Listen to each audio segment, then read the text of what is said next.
நாயகன் மீண்டும் வந்தாரா இல்லையா? நாடியோட நடிச்சைட் நேயர்கள் அனைவருக்கும் வணக்கம். இன்னைக்கு நாங்க பார்க்க போற படம் இயக்குனர் மணிரத்னம் இயக்கத்துல வெளிவந்திருக்கிற தக் லைஃப்.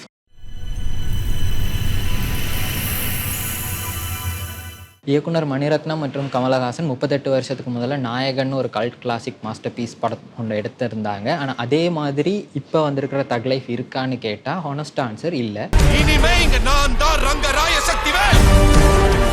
ஆனால் மோசமான ஒரு படமானு கேட்டால் அதுவும் இல்லை. இது நீங்கள் நிச்சயமாக தியேட்டரில் போய் பார்க்கக்கூடிய ஒரு படம் தான். ஆனால் இந்த படத்தில் கமலஹாசனை தவிர்த்து சிலம்பரசன், த்ரிஷா, வடிவுக்கரசி, ஜார்ஜ் இவங்க மட்டும் இல்லாமல் அசோக் செல்வன், ஐஸ்வர்யா லட்சுமி, நாசர் இன்னும் மற்றும் பலர் நடிச்சிருக்கிறாங்க. ஒரு மிகப்பெரிய ஸ்டார் காஸ்ட். அவ்வளவு பேருமே தங்களுக்கு கொடுத்த நடிப்பை மிக அழகாகவே வெளிப்படுத்தி இருக்கிறாங்க.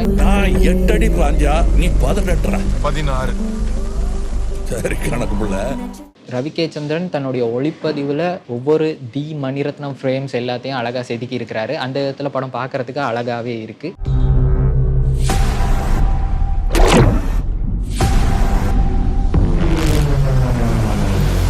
இசைப்புயல் ஏஆர் ரஹ்மான் மணிரத்னம் படம்ன்றதுனாலேயே ஒரு டபுள் த டியூட்டி பார்த்துருக்கிறாரு. பிஜிஎம்ஸ் நீங்கள் இது வரைக்கும் கேட்ட பாடல்கள் கேட்காத சில எக்ஸ்டெண்டட் வெர்ஷன்ஸ், அது மட்டும் இல்லாமல் சில எக்ஸ்ட்ரா பிஜிஎம்ஸ்னு எல்லாம் ஆட் பண்ணி ஒரு ஃபுல் ட்ரீட் ரஹ்மான் தன்னுடைய பங்கை மிக சிறப்பாகவே கொடுத்துருக்கிறாரு. அவர் நம்ம வீடு தேடி வராது, நாம தான் கையில் எடுத்துக்கணும்.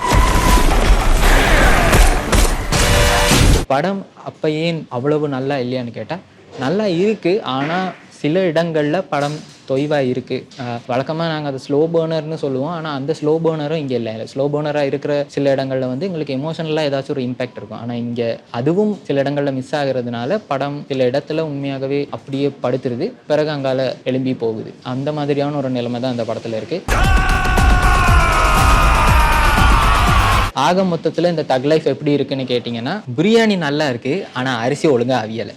ஸோ நீங்கள் ஒரு எஸ்டிஆர் ஃபேனாக இருந்தீங்கன்னா தாராளமாக தியேட்டரில் போய் பார்க்கலாம். கமலஹாசன் ஃபேனாக இருந்தீங்கனாலும் போய் பார்க்கலாம். மணிரத்னம் ஃபேன்னா இது செக்கச்சிறந்த வானம் லெவலுக்கு எதிர்பார்க்க வேணாம், அதை விட கொஞ்சம் குறைவு தான். மற்றபடி நீங்கள் தியேட்டரில் போய் என்ஜாய் பண்ணி பார்க்கக்கூடிய ஒரு பக்கா கமர்ஷியல் படமாக தான் இது வெளியில் வந்திருக்கு. மீண்டும் மற்றொரு விமர்சனத்தில் உங்கள் அனைவரையும் சந்திக்கும் வரை விடைபெறுகின்றேன். நன்றி, வணக்கம்.